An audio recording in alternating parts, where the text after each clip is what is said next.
you there? I am here, Rich. Sorry about that. No, it's all good. How are you? So what happened here? Was there something behind the scenes with Brock and the management team there that came home to roost when it did come time for him to decide whether to take less money to stay? Well, first of all, yes. There was a lot going on here. I mean, it'd be naive to say that Brock Osweiler was really happy with the Broncos this season with the way things planned out. I mean, he was the starting quarterback for 7 games. He put himself on the cover of Sports Illustrated, brought them back from the abyss, and then saw a Super Bowl defense taken out from under him because he was kind of mediocre. For really a half. I mean, that's just the reality of it. So it'd be tough to imagine anyone, including Brock Osweiler, would not be upset because of how it transpired. Mm-hmm. But still, money talks.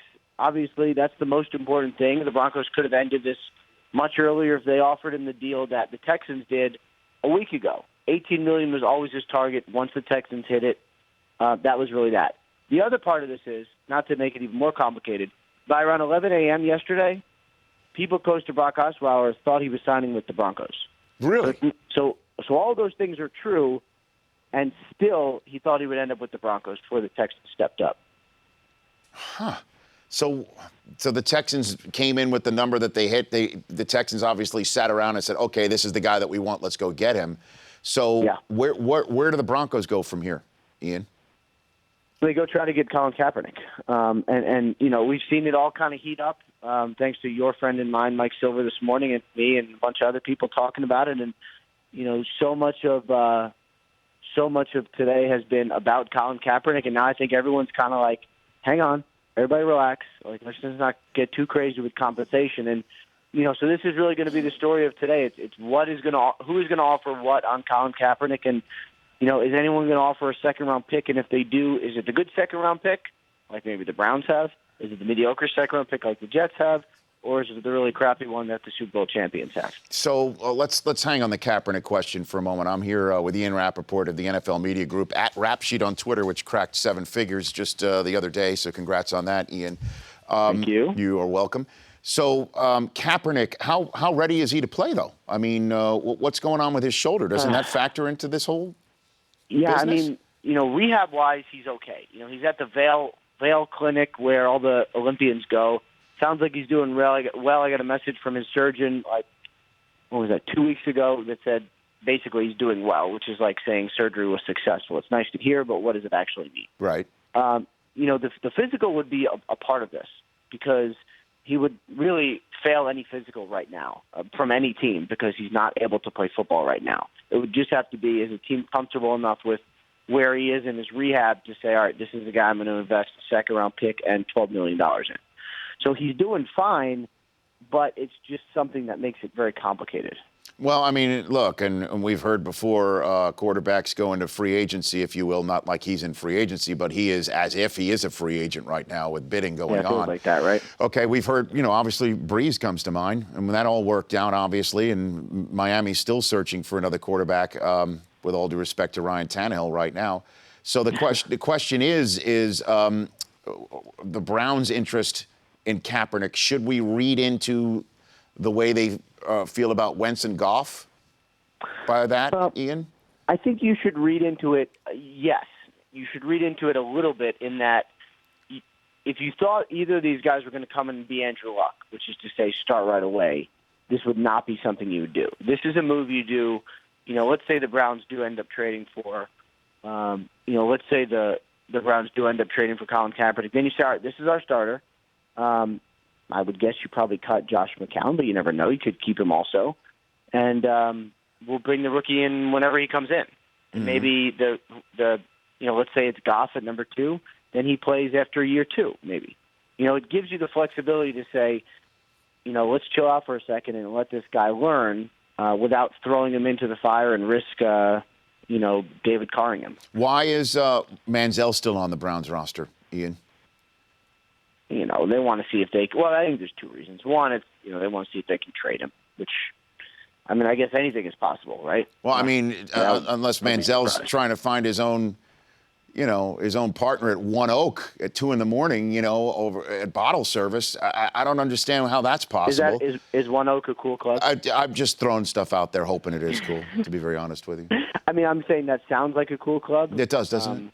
Yeah. But so outside of the fact that they're hoping that a trade partner drops with a 7th-round choice out of the clear blue sky, what possible reason do they have for still keeping him on the roster and owning whatever he does in his spare time? Yeah, there is another reason, and it's because he might get suspended. And if he gets suspended, then however many games he gets suspended for, then you would be off the hook for that salary. I mean, salary is basically guaranteed now. Huh. So you're sort of on the hook, whatever, in case he gets suspended. So it would save them a couple $100,000. My guess is after a while you just go, all right, this is just stupid. Let's just cut him. Interesting. I haven't even thought about that possibility. That's why I've got Ian Rapoport of the NFL Media Group here on the Rich Eisen Show. What about Ryan Fitzpatrick? Can you tell me about his and the Jets situation? Well, I think the Jets would like to re-sign him, but he is playing a slightly dangerous game right now because the Jets are in on Colin Kaepernick, and if they don't get him, they could re-sign or they could trade for Brian Hoyer. So let me just tell you this, Ian. Knowing because you spend time in New York, you live there now. If the Jets lose Ryan Fitzpatrick and then sign the guy, with all due respect, he's a good guy, he's a solid professional, a guy who I think just still threw an interception in a playoff game moments ago. If they go ahead and say this is the guy, I think that would be a back page screamer, to say the least. Well, I'll tell you what else is interesting. So Geno Smith is still on the roster. Yeah? And we all forget about him, but remember, he was going to be the starter last year and got punched in the face. So really, that's the way to put it. Said before. The way you said it made me laugh, but it's true. You're right. Yeah, so this could all be setting the stage for a Hoyer v. Geno Smith training camp battle. So I would just say buckle up for that one. Okay. Ian Rapoport joining me here on the Rich Eisen Show. And every time there's the first day of free agency, there is a monster contract handed out that makes some people scratch their heads and those in the business howl that it is now bad for business. Would you say Olivier Vernon is that contract that the Giants at $52.5 million guaranteed handed out? Would that be a safe assumption on that? It's funny. That was a ridiculous contract. But I have not heard many complaints about that one because I think people think he's going to be a really, really productive player. Mm-hmm. Whether it's sacks or quarterback hits, he plays the run. He's just a really good player. I actually heard more people wonder about the Malik Jackson deal than anything. Because, Olivier Vernon is going to be productive. Malik Jackson has been productive, but also sometimes has not been productive. And, it was a value deal, but, the Broncos also, re-signed his sidekick, So I think that's always an interesting move. I mean, the Broncos struck a long-term extension with Derek Wolfe. Meanwhile, Malik Jackson was hitting free agency. That's just interesting. Well, I mean, he also... I was probably more surprised by that one. But Jacksonville needed to spend money just to get to the floor that they had to do. So, I mean, Jacksonville has the money to spend it, I guess, on Malik Jackson. And the Brady contract got filed today. Can you recount for my listeners and viewers the numbers of his contract extension and how you read the tea leaves for his future, Brady, if he can play out the 4 years salary cap-wise? Sure. I mean, so this was agreed to a while ago. It was officially filed today, meaning he signed it. 2 years, $41 million. So basically it's an extension that's $20 million per year, but it kind of fills in the contract that Brady left on the table last time. So basically he gets $28 million as a signing bonus and puts him under a very cap-friendly contract for the next 2 years, only $14 million against the cap. And then when it gets to 2018, if he's still playing, they'll do another mini extension. They'll kind of pass on that cap hit as well. The interesting thing to me is he only has $1 million base salary this year. I mean, he's got a lot of money he's making in other ways, cash and whatever, but $1 million base salary. So if he gets suspended, it only costs him $250,000. Oh my gosh! Let's hope it doesn't come to that. #Deflategate. Ian, let's hope it doesn't come to that at all. That would be haywire, to say the least. But in terms of playing out to age 42, if he is, because look, with Manning's situation this year, let's say he was physically able to play or thinking about playing, $19 million is too heavy a freight.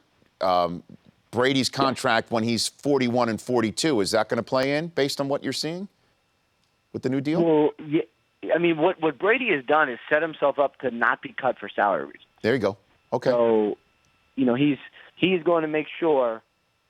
He is going to absolutely make sure that if he's done with football, it's not going to be because he's making too much money. It's just, I guess I don't know. I think his wife is pretty rich. I think that's what I know he's not hurting for money. No, I know that, but I mean that's what I'm looking to see is what he did was set himself up that Tom Brady, one of the greats of all time, if not the greatest, once he's done with everything, cannot be a cap casualty based on the numbers. And it's smart. I mean, I hate to say this because I never want to see anyone leave money on the table. But again, like, he's so rich, who cares? But this is probably going to be the model for quarterbacks now. Peyton did it. Tom did it. Is Drew Brees going to do it? I mean, is Drew Brees going to leave money on the table to avoid being cut, not this year, but next year? Mm-hmm. That'll be a really interesting thing. Last one for you, Ian, before I really have to let you go here. Is there any chance that Peyton Manning, if Denver does not find a suitable successor, get a knock on the door to see if he wants to do it one more time? That's done. I think he's done. I think the next time you'll see Peyton, he's, I don't know, maybe in an announcing booth or learning how to be a GM. I got it. At Rap Sheet, congrats again on over 1 million followers, Ian. Appreciate it. Thank you, Rich. I appreciate it. You bet. That's Ian Rapoport of the NFL Media Group. The Rich Eisen Show, weekdays at noon Eastern. On Audience.